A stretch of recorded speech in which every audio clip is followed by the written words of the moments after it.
money doesn't grow on trees, but food grows on trees, and food's expensive. So it's worth growing your fruit trees, planting some trees, taking care of them. It's something that a small investment and a little bit of money and time at the beginning will pay off for generations. You plant a tree today, your grandkids will thank you.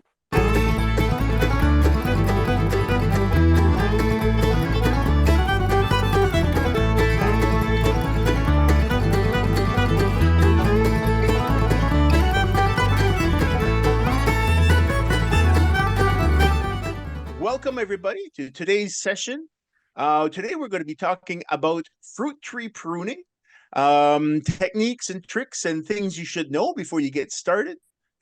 So it's something that we notice walking around or traveling around the area here. We have a lot of old apple trees, a lot of old homesteads and farms, and that's you can run around in the woods sometimes and find an apple tree out in the middle of nowhere. And the reason why is that there used to be a farm there.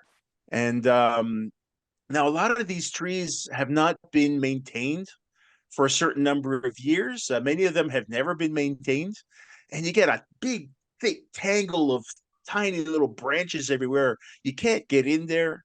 The fruit, there's a lot of dead wood. There's a lot of the fruit comes out tiny, small little apples, small fruit, tart. They didn't ripen very well because they're all hidden underneath. They're hidden underneath the canopy of all that mass of leaves and branches.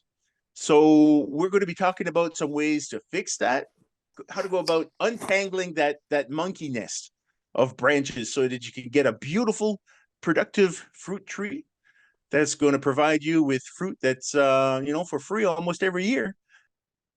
So fruit tree care, basic pruning techniques for improved production and fruit quality.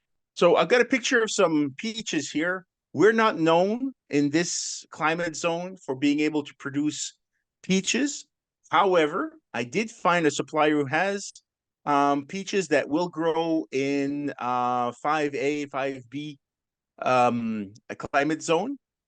Here in Kent County, we are mostly 5A but along the coast, right along the beaches, we have a little area that have some 5B, a little bit warmer there. The Northumberland Strait provides the big bodies of water, provides a more stable temperature climate. It takes a lot of energy to change the temperature of water, so that's why along the coast we have a little bit slightly warmer climate for certain trees. So I ordered some peaches, one peach tree. I'm going to give it a try, see if it survives. And I'll, stay tuned, in my social media. You'll probably, if I can grow a peach, you're going to see a lot of very excited posts coming out of this guy. I'll tell you that right now. Some of the tools that you use for fruit tree pruning it's not big fancy equipment. It's not heavy power tools. You see a lot of gadgets on the market, but really at the end of the day, what you really need is just some good, solid, simple hand tools that you can rely on. So I got a hand pruner right here. It's a very simple tool. There's some fancier things on the market. Some of them have all kinds of plastic parts. I try to avoid those. I prefer a tool like this one right here where the handle is very solid.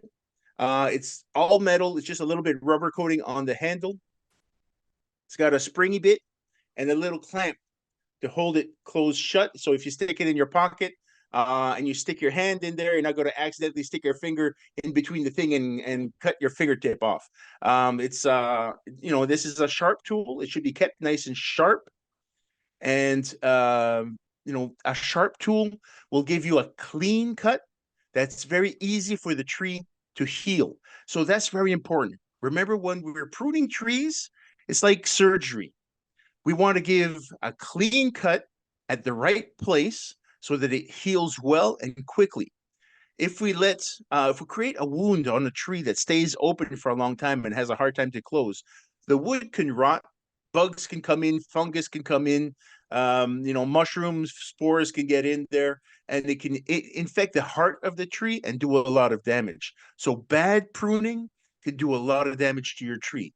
So we're going to go over a few good techniques to maintain a good health of your tree. And one of the first tips that you should that you should consider is when you're working with a tree and you notice that there's an infection, there's a fungus, there's some kind of disease on the tree. I like to bring a bottle of rubbing alcohol and just between trees, when I'm finished one tree before we move on to the next one, just give just a little spritz of rubbing alcohol on your tool, get it good and sanitize so that disease is not spread to other trees throughout your orchard. Um, Particularly black knot disease for cherry trees. Around here, cherry trees are infected very heavily with a black knot. It kind of looks like, excuse the term, but it looks like cat turds stuck on the tips of branches. They're big black masses that are growing, and on the trunk, you'll see a big swollen bulge in the side of the trunk that's very rough and kind of it's like a burr. Um, and this disease is very harmful to cherries and other plants that are related to cherries, like prunes and other things like that. So apricots. So you want to make sure to use good hygiene in between each surgery you do on your individual trees in your orchard. You might not see signs of disease during the winter months because the winter time is the time of year that you want to do this work. But so that's where just having good habit of sanitizing your tools in between each tree will ensure a much better health and a better result on your pruning activities. So the little hand pruner, this one is good for little detail work, small branches, twigs, little if you want to like if you have roses and you want to deadhead your roses, this is the tool to do that kind of thing. Now, when you're deadheading your roses, of course, that's in the summer months as the flowers fade away before it makes the rose hip. If you remove the flower head and the branch behind it until back to the next branch, it might produce more flowers down the road. Second tool on the line is the slightly larger pruner. It's got a longer handle. It allows you to apply more force. So here you can cut branches that are a little bit thicker. You can go up to a branch that's about as thick as your thumb with one of these. Now, this tool is probably the tool that I use the most when I'm pruning my fruit trees, especially when I'm clearing what are called suckers. And we're going to go into what a sucker is later on. It's not a derogatory term. It's just it's a small branch that grows straight up vertically, and basically it's using up a lot of energy from the tree and doesn't produce fruit, and it won't produce fruit for several years. So it's not a good idea to leave them on your tree. They're the ones that end up creating that tangle that you can't get in there and you can't reach your fruit.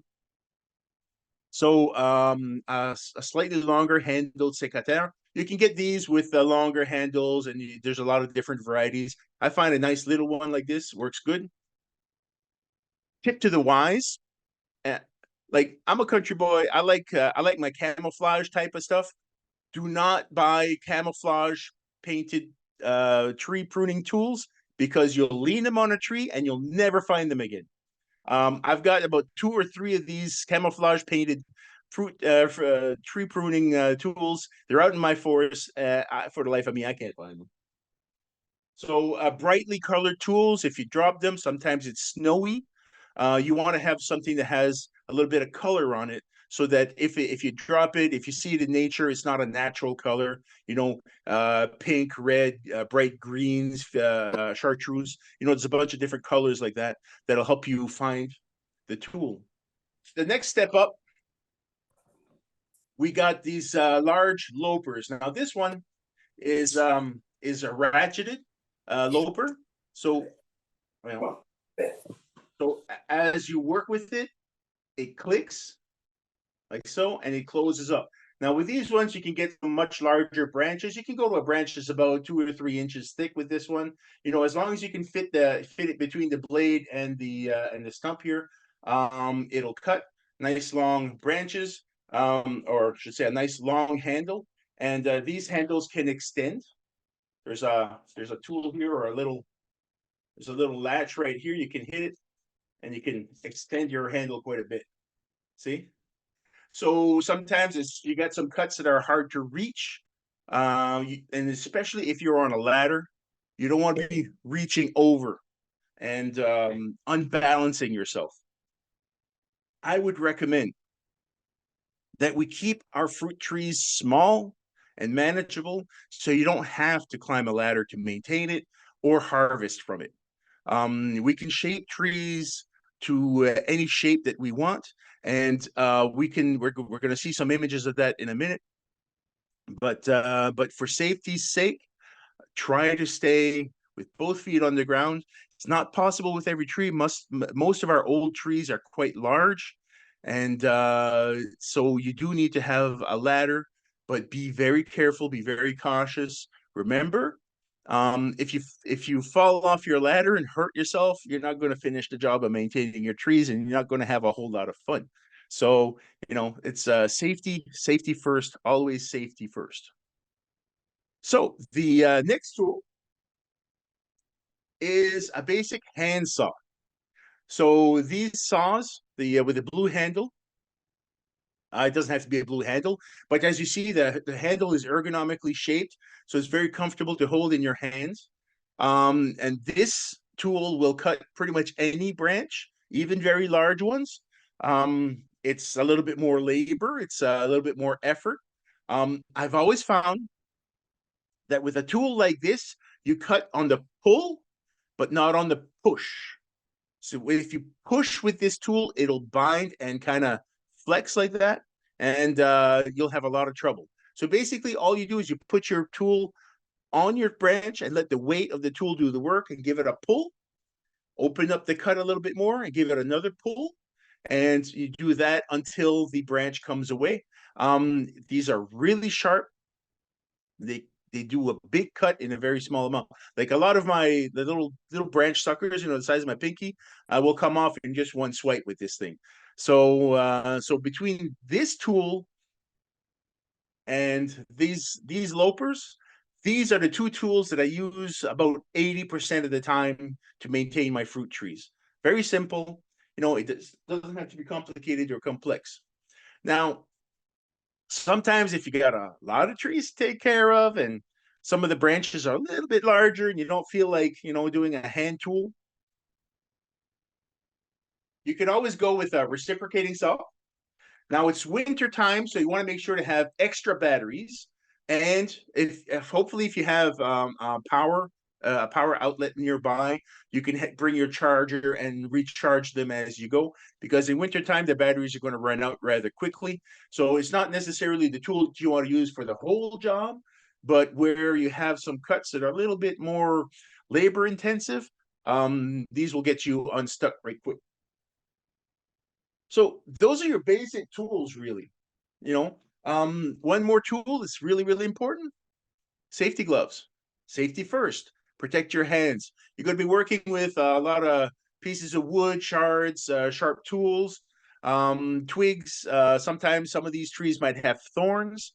So a good pair of gloves, protect your hands, protect your fingers. They're the ones that are going to carry you on for a good work day. And so protect your little digits. Some branches are quite large and they can be quite heavy. And especially if you're cutting on top of a ladder. The last thing you want is to cut a large branch. It tips over. It hits your ladder. It knocks your ladder out from underneath you. You fall. You fall. The ladder falls. You fall. Everybody's going to the emergency room, and nobody's eating apples that fall. That's not what we want. So there's a method for cutting large branches to do two things: to make it more safe for you and more safe for the tree. So what happens if you have a very large, heavy branch? It's got Once you start cutting and you're getting down to the last bit, it'll start to snap and peel off a strip of bark underneath the tree, underneath the branch, and it could peel a section of bark just like a banana peel, a very long strip like that, and that's very, very harmful to the tree. That's very difficult for the tree to heal from. So to prevent that and to take the weight off a heavy branch, what you would do is you'd start with your 3-cut method. Your first cut will be on the underside of the branch, a good ways away from the trunk. You do a little cut, maybe, go in maybe a quarter of the way, a third of the way into the tree, into the branch.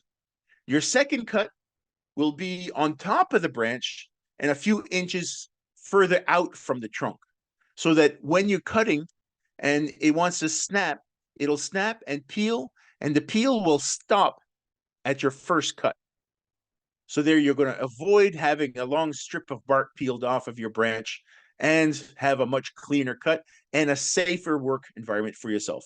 Remove the weight of the branch, use your judgment. Sometimes you might remove further out on the tip of the branch. If it's a really, really large branch, you might take off a couple of sections before you get to the trunk, just to make sure that you are safe. If you're on top of a ladder, it's always best to take the safer route, because cutting on ladders could be very, very quite dangerous.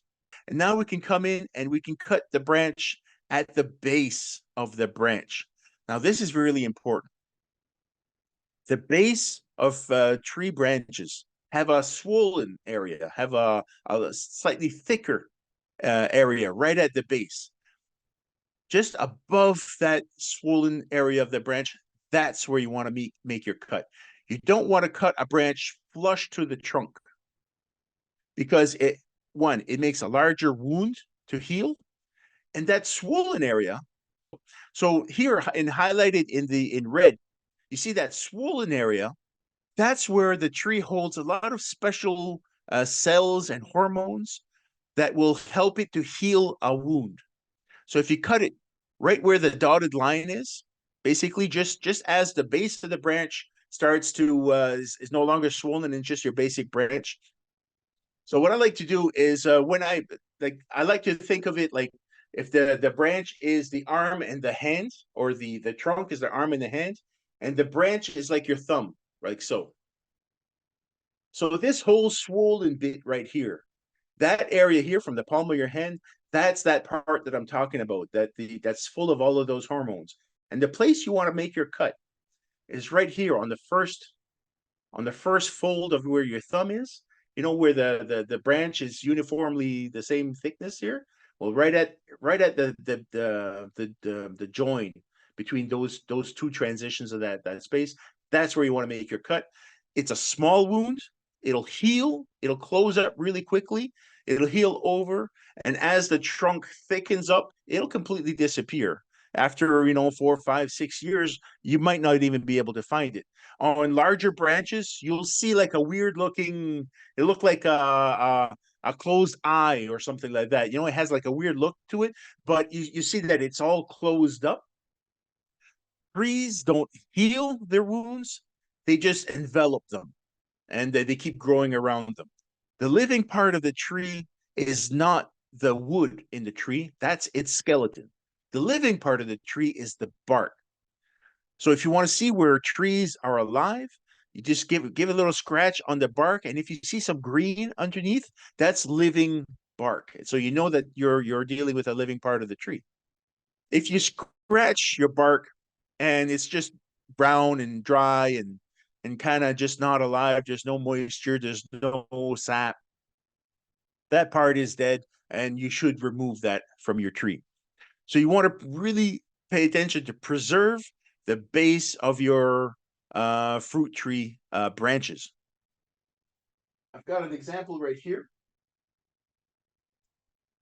So here's a fruit tree, or a fruit branch. So where you want to place your cut, see if we can do this without breaking everything.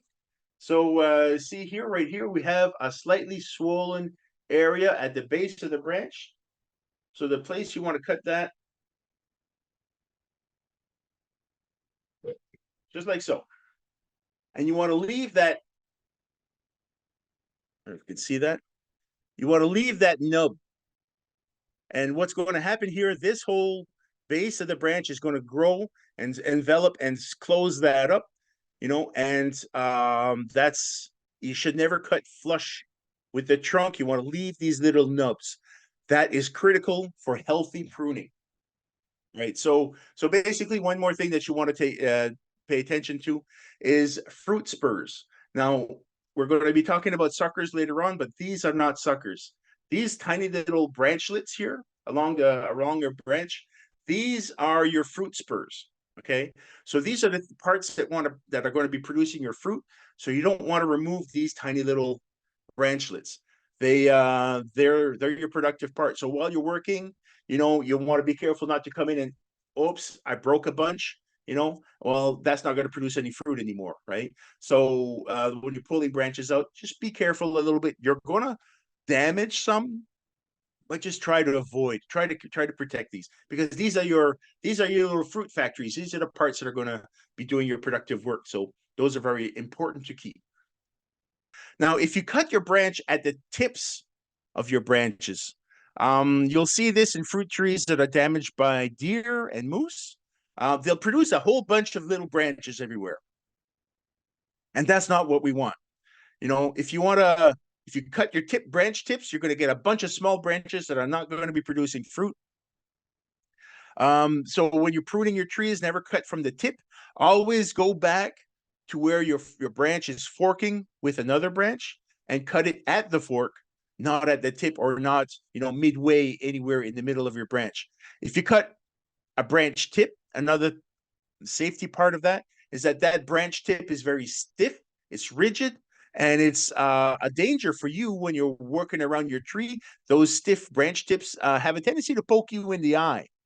So safety glasses is important, but making your pruning cuts at the right place will be safer for the tree, more productive for the tree, and less labor, and safer for you. So where do we start?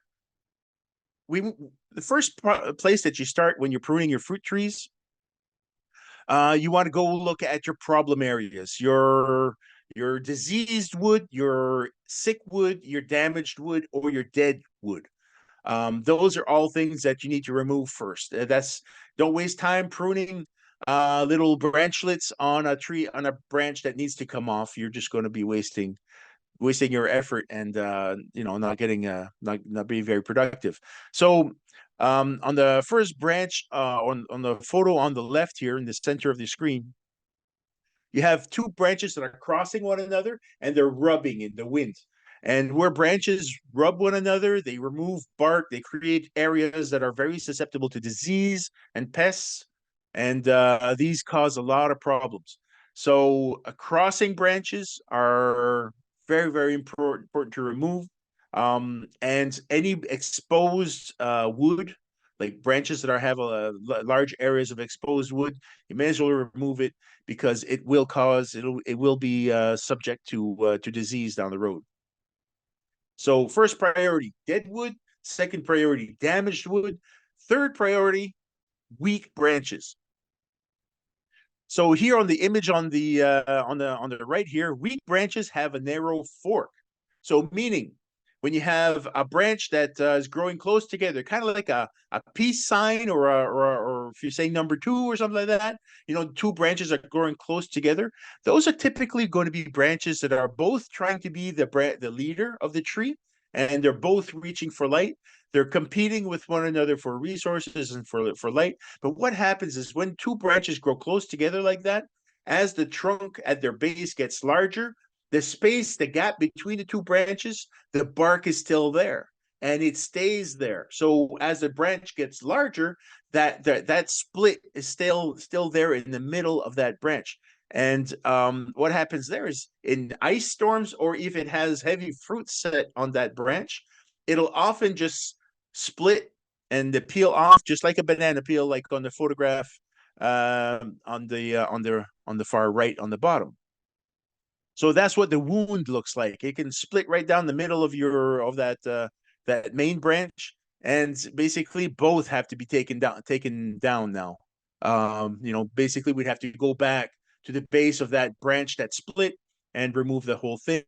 Or if you see two branches that are growing close together like that, give it a cut on the smaller one. Cut it at an angle so that the water will shed off. And that's a good rule of thumb. Anytime you make a pruning cut on a tree, and especially on a larger branch, make sure that it's not flat and level. So you don't want water to sit on top of bare wood because it'll rot and it'll invite disease and fungus to get in there. So, make your cut at a slight angle, remove that weaker branch. The large branch, the larger one will continue to grow. It'll close up that hole. It'll be gone. And if in a few years, as the tree gets bigger, you won't be able to see it. Now on the little diagram on the top right, you see where it says a cut here. So basically at the base, and the branch on the second example on the right of that is a healthier branch. So basically fruit trees, branches that grow straight up are not particularly productive. Fruit trees produce more fruit on branches that are more horizontal. They get that way as they add fruit. It'll bend the branch and it'll sweep them down. You'll see a lot of orchards, especially our older orchards, where you see all the trees kind of like an umbrella. They kind of, as they go out, they bend downwards. You don't have to train them to do that. Just the fruit will push them that direction. But basically, you want to favor branches that stick out of their main branch, where they fork, something that's as close to 90 degrees as possible. So I like, back to the thumb again, when the thumb is sticking out like that, anywhere in that range is good, right? So those are branches that you would want to favor and to encourage to grow. So where do you start? What are your priorities? Sometimes you get in there and it's a big tangled mess, and it's kind of hard to know where you get started. So as mentioned a minute ago, first priority, remove dead or damaged branches. Second priority, remove branches that grow towards the center. Any branch that's growing towards the center is going to cross another branch. It's going to grow in the shade. Any fruit that sets on that branch will not get sun, will not ripen properly. So it's just a problem that needs to be removed. So what you want to do is you want to encourage your tree to fan out and to put its branches outwards and not cross one another, not overlap too much on top of one another. Basically, just keep things nice and open. The fewer productive branches that we have on our tree, the larger the fruit is going to be. Because what happens is that the tree has so many resources, and that comes from the root. And it'll put out the same amount of resources in producing fruit, whether you have 80 apples on your tree or if you have 400 apples on your tree. It's just going to be the 400 apples are going to be tiny little things that are hardly worth peeling and not going to be that great of a fruit. But with a reduced number of branches that are spaced out so that there's more airflow between the branches, each branch gets sunlight, so the fruit gets better. It ripens much better, and much more open like that. Typically on a productive branch, you wouldn't want more than 20 fruit on one productive branch. So some rule of thumb, sometimes you'll have clusters, 5, 6, 7 apples in the little cluster. As they start to grow, you might want to come in and remove those and take and leave just maybe 1 or 2 per cluster instead. And that's something that we do that later in the season as the trees are producing fruit. But this time of year, basically, you just want to remove all of those branches that grow towards the center, that cross other branches, and just create issues. Now, the next priority is those suckers. So suckers are all these tiny little branches. So here on the slide here, we have these tiny little branches. They start out, a lot of them will grow from the root, from the base of the tree. And then pretty much anywhere there's damage or any branch that got damaged, it'll put up a bunch of these little suckers. They just grow straight up in the middle of your tree. They don't produce fruit, and the tree is putting a lot of resources into producing those suckers. So if you leave them on your tree, it'll waste energy growing suckers instead of producing fruit. We want fruit. We don't necessarily need suckers. Now, suckers are not entirely bad. They're a new branch. So if, say, midwinter, there's an ice storm and a big branch breaks and there's some suckers that come out, you can always take one or two of those to train them up to replace that large branch that got torn down. Sometimes, during the fruit season, bears come in and they'll tear down a lot of branches. Bears can be quite destructive to fruit trees. They'll try to climb them. Good 300-pound bear can do a lot of damage to a small branch. So, but you can make use of those suckers if you need them. The tree will put out more than it needs in order to survive, but it's a good idea to thin those out quite a bit. And fourth priority is branches that grow too tall to maintain and harvest. So if the tree is like 10 feet tall, and then you got branches on top of that 10-foot tall tree, pushing, another 5, 6, 7 feet higher than that, it's too tall to go in there with a ladder and pick fruit off of that and maintain it. So any branch that's out of your reach from ground level, you may as well remove them. If the tree is young enough, if you have an 80-year-old apple tree and it's gigantic, don't start to cut these big branches, because it'll shorten the life of that tree. Like I mentioned before, you don't want to damage your fruit spurs. Those are the parts that are productive. Never cut the tips of branches. Like I said before, this encourages the production of more suckers. And it's best to only do a minimum of pruning. So you don't want to do all of your trees every year, like clockwork. Basically, you just want to make your prunings where they're needed, when they're needed. If you train your tree well while it's young, it'll have a good shape. And basically, you'll only need to come in and remove a small sucker that might be growing towards the middle of your tree once every couple of years. If you remove material off of a tree, if you're pruning a tree, never remove more than 1/3 of its branch mass at a time, and then let it rest. Don't prune it next year either. If you prune a full third of your tree, next season it will produce suckers. So in the middle of a summer, when they started to grow, it's not a bad idea to come in and remove those in summertime.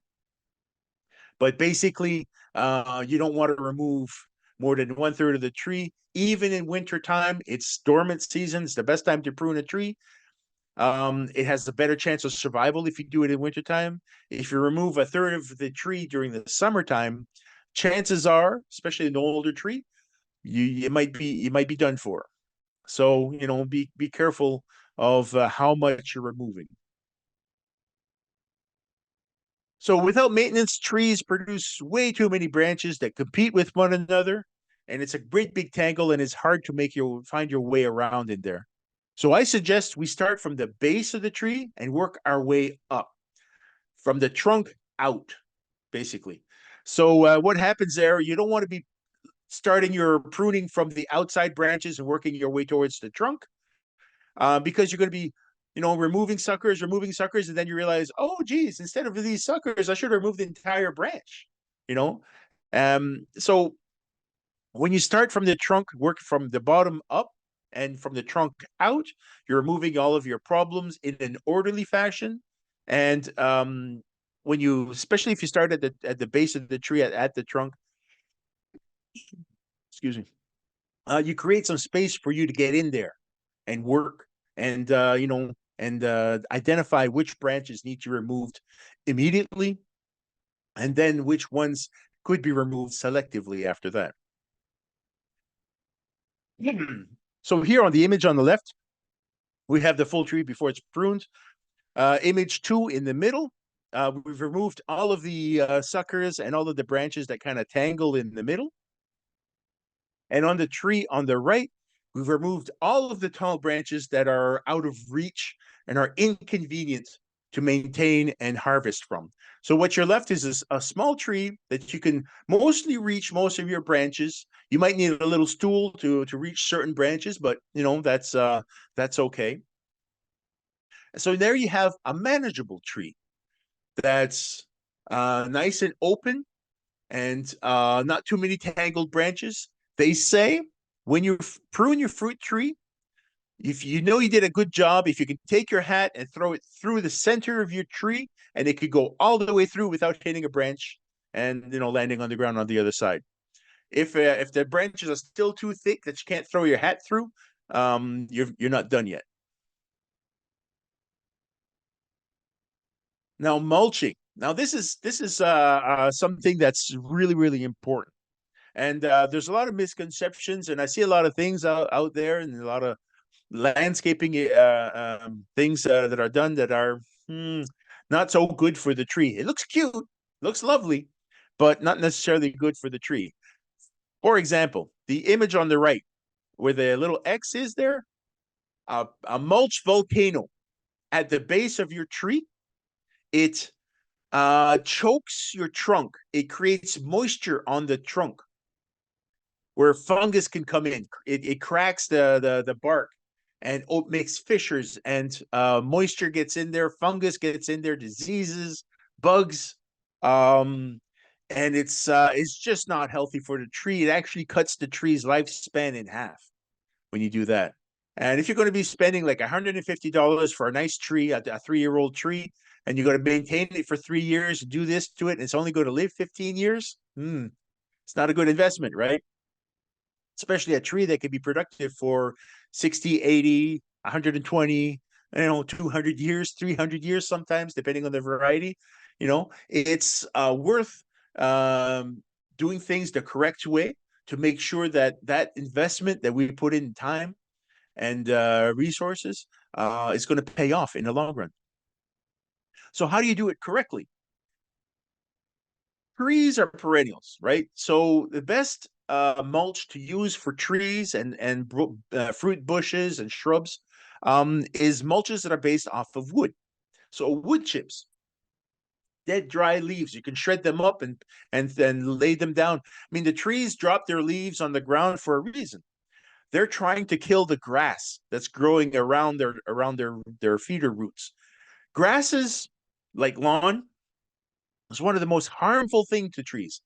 Your lawn is trying to kill your trees, and your trees are trying to kill your lawn. They're at war, right? So grass creates a mat, a very thick, dense mat of roots that basically occupies all of the growing space. They consume all of the water, the nutrients out of the area, and the tree has a hard time competing against that. And in the fall, the tree tries to drop leaves to the ground and kill those grasses that are around those feeder roots. And unfortunately, in a lot of municipalities and a lot of households, folks remove all of those those leaves and they bag them up, put them up at the road, which I don't mind so much because I raise chickens and I collect all of those leaves and I bring them home. I'll grab some of those bags of leaves and bring them home here, and use that as bedding in my chicken coop. And I also use those as mulch around my fruit trees. So don't waste your fall leaves. Keep them. That organic matter is actually exactly what your tree needs to grow again next year. It's the exact matter that it's carbon rich. It's got some nutrients. It's got all of that stuff.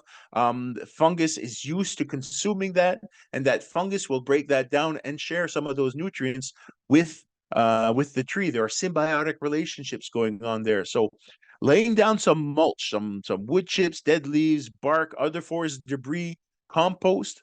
If anybody who heats their home with wood fire, with firewood, when you're cutting your firewood, all the sawdust and the bits of bark and all of the mess and all of that stuff that's left over from that, all of that can be used as mulch around your fruit trees. It's very valuable stuff. So what you want to do is you want to spread a good 2, 3, 4 inches of wood-based mulch around the base of your tree, like a donut around your tree, but don't lay it thick at the base of the tree, and certainly don't let it climb up the trunk. So basically what you want to do is everywhere that's underneath the branches. So if rain falls, the drip line where the outer reaches of the branches are, that's where most of the feeder roots of your fruit tree are sitting right underneath that drip line. So you want to make sure to mulch all of that, get rid of the grass that's growing there. Now, I've suggested this to folks before, and they would go, "Oh, okay, well, I have grass growing around my fruit tree, so I'm going to go with my shovel and I'm going to dig out all of that grass." And it's like, no, no, no, no, no, no, no, no, don't do that, don't do that, because when you're digging around in there, those are the feeder roots for your tree. So when you're digging it out, you're damaging the very thing you're trying to protect. So the best thing to do is if you have a very grassy, weedy, area around your tree, the best thing to do is just lay down some cardboard, smother that grass, and then cover that with a good layer of mulch. Hide the cardboard because this cardboard is not terribly attractive, but it's a wood-based product. It's biodegradable. Fungus and earthworms and everything that's living underneath in the soil around your tree, they're going to consume that. It's going to go away gracefully. Don't use a weed barrier because a plastic weed barrier will stay there, will interfere with water flow, and other weeds will grow on top of your weed barrier. It's not worth, not plastic weed barriers are not worth investing in at all around your fruit trees or in your garden for that matter. So basically, just a good 2, 3, 4 inch layers if you have it. The thicker you put it, the better.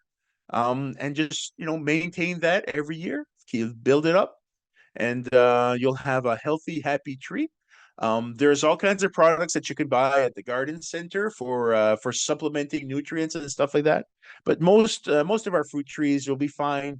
In your house, like if you're not trying to earn a living, you just want to make some apple pie and some applesauce. Maybe some make some bottled pears. So you don't necessarily need to make a living off of the production of your trees. You don't necessarily need to invest in a whole lot.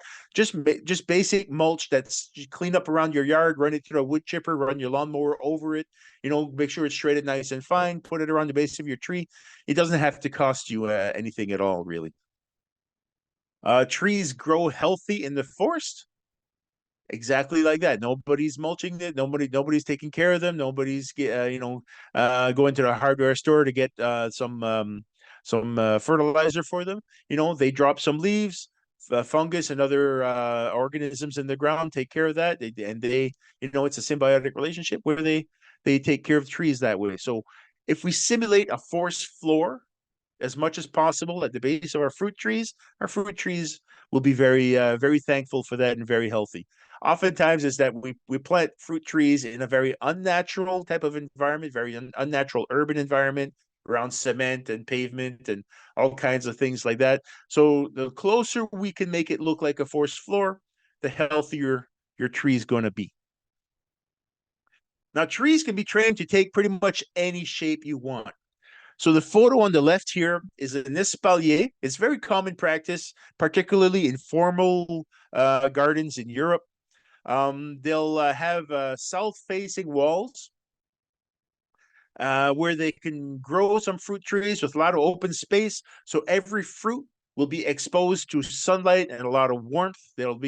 And so some very fragile trees, maybe that are marginal in your climate zone, grown as an espalier like this on a south-facing wall, absorbing all of that daylight, all that sunshine and that warmth all day, will be able to give it, the microclimate that's beneficial for those marginal trees, and other trees that are less marginal just do a lot better that way.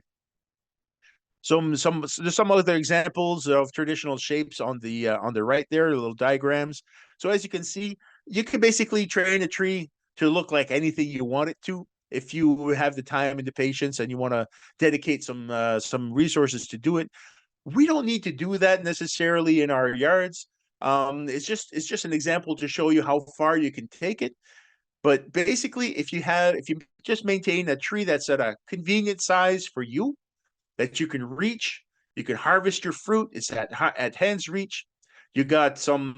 You're able to maintain it without needing a ladder, and just run. You can run your lawnmower around it. You don't have branches in your face when you're trying to mow your lawn. That's all good practices, and it makes it a lot easier to maintain, and it's much more pleasant. to have our fruit trees, and it's easier to pick your fruit when they fall to the ground. Oftentimes diseases come, especially pests, will if you leave your dead fruit on the ground all winter long and they rot there, that's where your pests are going to lay their eggs. And in the spring, they'll climb the trunk and reinfect your tree. So it's a good idea in the fall when you're all your windfall and fruit on the ground. It's a good idea to rake that out and remove it from the area. I'll oftentimes just bring in my chickens and let them have at the fallen fruit, and they clean things up. And it's I don't have to do any labor. They'll clean things up. They'll spread the mulch around. They'll drop some manure, and then I take them away, and the tree's taken care of. So basically, if you don't have chickens, well, you got to do the chicken's job and come in with a rake and remove all of that stuff. Give them to your friends who go deer hunting.